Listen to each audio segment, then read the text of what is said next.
It took me a little while to get on board with Robbie Reindeer Hooves of Fire. Robbie the Reindeer is quite a delightful animation in terms of its style. It is a BBC show that was released originally in 1999, and to be honest, it doesn't feel that dated. It doesn't feel like it's that old, which is a good thing that works in its favour. And the animation style, I rather like. The narrative was very slow though. I feel like it took about half of it for me to get into it. It's about 30 minutes in length, and it's about this reindeer called Robbie, and he's fed up with the fact that Rudolph, who basically isn't allowed to be named in this, gets all of the spotlight, and there are the other reindeers who Santa favors. He wants to get fit, he wants to be ready, he wants to be part of the sleigh team.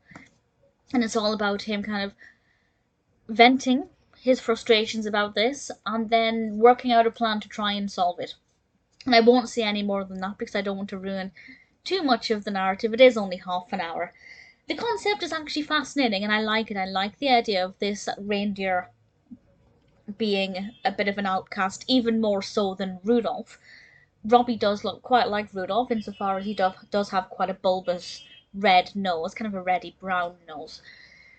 So there are definitely parallels between Robbie's experience and Rudolph's. It just so happens that Rudolph was the one who was chosen to guide the sleigh and Robbie was left out on the sidelines. And you can't help but feel a little bit sorry for him. And it's a nice little lesson, or at least you can read into it, that there's a lesson here about taking steps to get what you want in life rather than just sitting by and whinging about it, which is what Robbie does for quite a bit. And it's quite fun. I feel like the first half of it though was very slow, it wasn't that interesting. I think it took too much time setting the scene. But once it got going, once it got to the heart of the narrative, I thought it was quite fun. It's not as festive as I would have liked it to have been. Yes, I know it's about reindeers, which are very Christmassy in their nature, at least commercially. But it just didn't feel that Christmassy or that festive, and I can't pinpoint exactly why that is.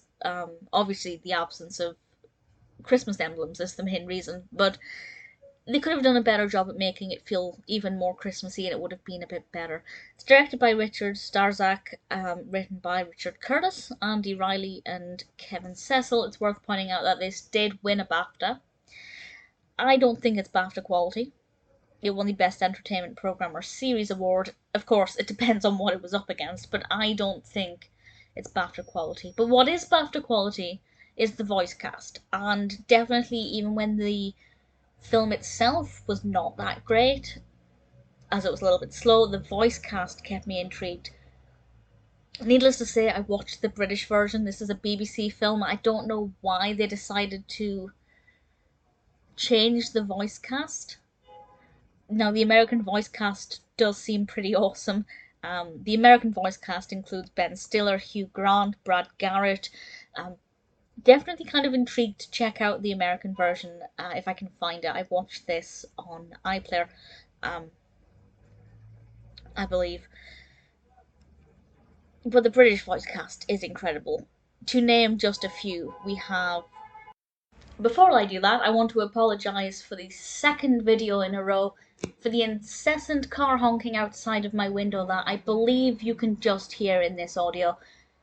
It's constant, the lights are broken for the third time in 2 weeks. I've tried to record this at another time and the noise just doesn't stop. I live on quite a main road.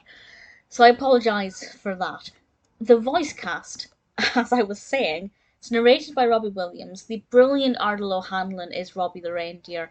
We have Jane Horrocks, Steve Coogan, the brilliant Carolyn Quentin, Ricky Tomlinson, Alistair McGowan. The list goes on. So yeah, they changed the American cast and the American voice cast looks pretty incredible.